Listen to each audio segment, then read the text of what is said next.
Okay, I've already recorded this video once and it was like 20 minutes, so I want to try and condense it. Of course, we have the big heavyweight clash coming up in a matter of days. Of course, Daniel Dubois taking on Anthony Joshua. And so a lot of the boxing media, the boxing content is gearing towards people's predictions, their breakdowns of this fight, strengths and weaknesses, analysing performances, all that good stuff. All the stuff that makes a big fight even more exciting. And so there are a lot of points that people are raising. Points about Joshua, points about Dubois. But there's one thing that I see brought up quite a lot. And it's a topic that's been spoken about many times throughout Joshua's career. And it's being rehashed now. And that is, I don't know why I'm trying to be suspenseful and surprising, like you already know the topic of the video. It's Joshua's chin. How good is Anthony Joshua's chin? Now, me personally, and this is just my opinion, this is just based on what I see in front of me. Because I say that because in the past year especially, I've been accused of being a Joshua fanboy, and in a matter of days later, I'm accused of being an Anthony Joshua hater. And now I actually take that as a compliment because it shows that I'm truly objective. Like, I don't pledge an allegiance to any fighter. I just describe what's in front of me, or at least what I believe is in front of me, how I interpret it. And yeah, my interpretation is that Anthony Joshua, I think his chin actually gets a little bit too much stick. And now I guess in large part, this whole discussion is probably irrelevant. It's probably meaningless because it's heavyweight boxing. I mean, any weight category in boxing, it's probably very unwise to trade and try and get by on your chin and your punch resistance. But nevertheless, it is a very desirable quality to have because it could very well be the difference between winning and losing. But particularly at heavyweight boxing, we know that these guys are just carrying so much power. They're so big, they generate so much force. And when they have good technique, sometimes you can have a great chin, but it's irrelevant because you're rendered unconscious, and that's it. That's all she wrote.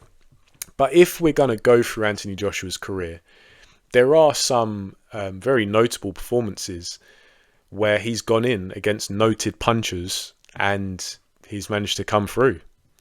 Because obviously Anthony Joshua, 28-3, and only one of those losses is by knockout. Of course, the first Andy Ruiz fight. But we can look at his fights against Dillian Whyte, a noted puncher, although this was at a lower level. Both guys were green. Dillian Whyte wasn't in the best of shape, but still a puncher. And he hit Joshua with his money punch, his left hook. Yeah, he was compromised. I believe he actually dislocated his shoulder throwing that punch. But nevertheless, it was a very good punch, very accurate and forceful punch. Joshua was clearly hurt, yet he stayed on his feet, managed to see the fight out, and then it was Dillian Whyte who ended up flat on his back. Then, of course, Charles Martin, Dominic Brazil, Eric Molina, lower tier opposition, but Anthony Joshua dealt with them as you'd expect he should. Then we get to Klitschko, and now I just want to give a bit of context because I didn't have a channel at this time, but I wasn't convinced by Joshua. There was hell of a lot of fanfare. For those of you who aren't from the UK, around this kind of time, like 2016 going into 2017, this is when Anthony Joshua really started to become a star, and he was a household name.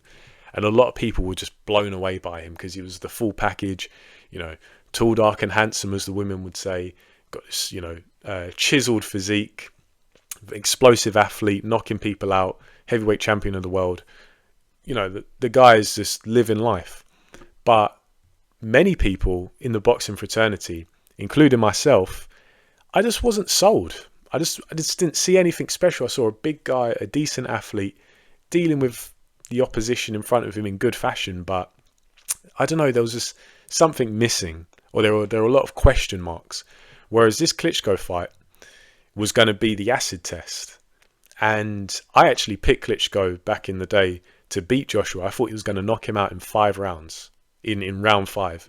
And so when Klitschko's down in the 5th, I'm thinking, oh man, like egg on my face. But then he knocks down Joshua in the 6th. I'm thinking, oh shit, like I'm 1 round off, but my predictions come into life. And I don't think we can discredit that performance by Joshua, because Klitschko is recognised as not only an all-time great heavyweight, but an all-time great heavyweight puncher as well. And once again, Joshua gets hit with a money punch. The Klitschko right hand is a thing of legend. That's just who Klitschko is. He is a big puncher and he's a great fighter. Well, he was. And Joshua takes that right hand, flat on his back, gets up, sees out the fight, and people are like, oh, but he was behind on points. But who won? You know, yeah, it's important to look at how a fight unfolds. And Joshua, yes, was being outboxed. He was on his way to losing on points. But that's not like boxing gets scored on a round by round basis. It got to round 11 and Joshua sealed the victory. I don't think it was the best stoppage ever, but he inflicted a hell of a lot of damage on Klitschko. But if we're talking about Joshua's punch resistance, once again, he's in against a famed puncher. Goes down, yes, but gets back up. Carlos Takam and Joseph Parker, Joshua wasn't, like, neither guy's a noted puncher. Joshua really wasn't hit by anything of note from Joseph Parker. Alexander Povetkin, another famed puncher and a great fighter as well, very underrated fighter, got hit with plenty of flush Povetkin shots, left hooks, right hands, wobbled a bit, yeah, but Joshua once again still on his feet, still wins the fight and actually performs very well. In my opinion, that's one of Joshua's best performances. And, showed good, I think more than anything, just showed good adjustments. Because early on, Povetkin was not struggling to find him at all. Then we get to the Andy Ruiz fights. Particularly the first one, of course, that's where Joshua has his first stoppage loss. Andy Ruiz, people make out like he's just some useless fat Mexican. And it's like, where does this stem from? And a lot of it does just come from Joshua haters. Anybody who knows boxing knows that Andy Ruiz is actually a very serious operator. And not only is he a very capable fighter, but he's a pretty damn good puncher. It's going to really bug me, but I've heard of at least one fighter, and I just can't remember who it is. I remember, this was from years ago, this fighter, I'll probably find an article or something, or maybe I'll post it in the description or the comments.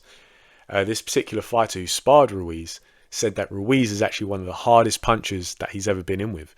And to be honest, I don't think it's that far-fetched, because if you look at Ruiz, he's already massive, like he's a fat bastard, but he's actually very good technically.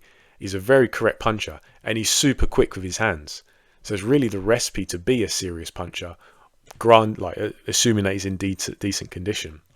And Joshua takes plenty of flush punches from Ruiz, goes down multiple times, yet still finishes the fight on his feet. And a lot of people say that Joshua quit in that fight. I always thought that was a little bit harsh, just because, yeah, Joshua's body language wasn't the most proactive, like he was trying to get the ref out of his way and get back into the fight. He was leaning up against the turnbuckle, had his arms on the ropes, but he was looking the referee dead in the eye and nodding his head saying, yeah, like, I want to go, come on.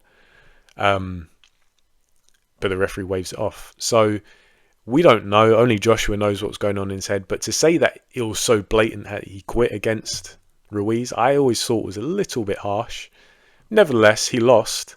But once again, did his chin really let him down? I mean, yeah, you could say that it did. But is it an indication of how awful his chin is? I think the jury's still out, personally. We get to the Usyk fight. And now Joshua once again is hurt numerous times against someone who isn't a noted puncher at the time. Because Alexander Usyk obviously came up from cruiserweight, only had, 2 fights at heavyweight? The Chaz Witherspoon's fight and the Chisora fight. Actually hurt Chisora, to be fair. Like, people make out like that fight should have been a draw. If you think that Derek Chisora versus Alexander Usyk should be a draw, mate, I've got no words for you, honestly. That fight wasn't that close. It was a rough fight in spots, but after a while, Usyk, he managed to get Chisora under manners. It was just the visual of having someone pressure Alexander Usyk, unlike what we've seen before, kind of planted that that idea in people's head that it was more competitive than it actually was. But yeah, nevertheless, Joshua's getting hurt by a guy who's come up from cruiserweight, isn't a noted puncher, wasn't even a noted puncher at cruiserweight, like forget heavyweight. But then since then, we've seen that Alexander Usyk carries more than enough power to hurt these big guys, because obviously he did it against Joshua, but also did it against Tyson Fury. Had Tyson Fury stumbling around the ring like a drunk, legs buckled, hands down by his sides, thought he was in December on the 31st wishing everyone a happy new year. So Alexander Usyk wasn't noted as a puncher at the time, probably still isn't noted as a puncher now, but seen as someone who has adequate power to hurt these big guys. And I'd make the argument that Tyson Fury was hurt worse than Anthony Joshua was. And Anthony Joshua was hurt in that third round, I believe, and in the closing moments of the fight, he was hurt. But he still had the presence of mind. He was still lucid enough to move his head out the way, to try and smother Alexander Usyk, try and stiff arm him, try and get out of the way of punches. Tyson Fury was doing like some kind of Irish dance after he got hit by that Alexander Usyk left hand. So there's your comparison. And then we get to Robert Helenius. Helenius, a limited fighter. This wasn't a good performance by Anthony Joshua. I said that. And people came down on me like a ton of bricks saying, oh, but Joshua won by knockout. And I said, so what? He fought like dog shit. He didn't look good at all. And that was, potentially leading into a Wilder fight in December. And I was like, mate, that's just not good enough. And that wasn't me hating on Joshua. That was just me giving my assessment within the context of who Helenius was and who Joshua would potentially be fighting next. But nevertheless, Robert Helenius is someone who's noted as a puncher. He's not the highest level opponent, but he's a big guy. And he's scored plenty of notable stoppages over the course of his career. Bloody Joshua's nose, caught him with plenty of punches. I don't even actually remember Joshua being dazed. Like he got pushed back a few times and maybe his legs buckled slightly, but didn't look all that hurt. And as I say, he took flush Helenius punches. And of course, Otto Wallin, Francis Ngannou, not noted punchers. Don't think either of them landed a punch on Joshua. And now, leading into the Daniel Dubois fight, Daniel Dubois is a noted puncher. He's a guy who does carry some serious force in his punches. He's not the best technical fighter, and he has plenty of limitations, but he makes up for it in large part with brute strength and punching power. And now, I'll be the first to say that if Daniel Dubois lands flush on Anthony Joshua is going to be in serious trouble. I think that's just the long and the short of it. Now, this isn't a prediction video. That's going to come close to the fight. And as I say, maybe this whole video now is irrelevant because I'm still admitting that Dubois can hurt Joshua. But ultimately, it's like, I don't think Joshua's chin is that bad. I think his powers of recovery are what let him down. I actually think his chin's probably like average, to be fair. But he's certainly not this heavyweight Amir Khan like people try to make him out to be. Like, he's been in against serious, notable punchers, taken some of their best shots, and still managed to not only stay on his feet in some instances, but see out the fight and actually get the W. So, is his chin really that bad? I don't think so. I think a lot of it comes from people really either mistaking his powers of recovery for a poor chin, but also just having some kind of bias against him. But yeah, as I say, like, maybe all of this is just irrelevant, but I just like to bring balance to the equation. I think of myself as a bit of a YouTube boxing Thanos type who comes with controversial but much needed opinions. There's me tooting my own horn. But hey, let me know what you guys think in the comment section below. This is obviously just one aspect of one fighter in this fight. There are plenty of other factors to consider. But this is just my 2 cents on a topic that I feel probably does get a little bit too much airtime. But hey, it's my video, my channel. I do what I want. And people can do what they want. But leave your thoughts in the comment section.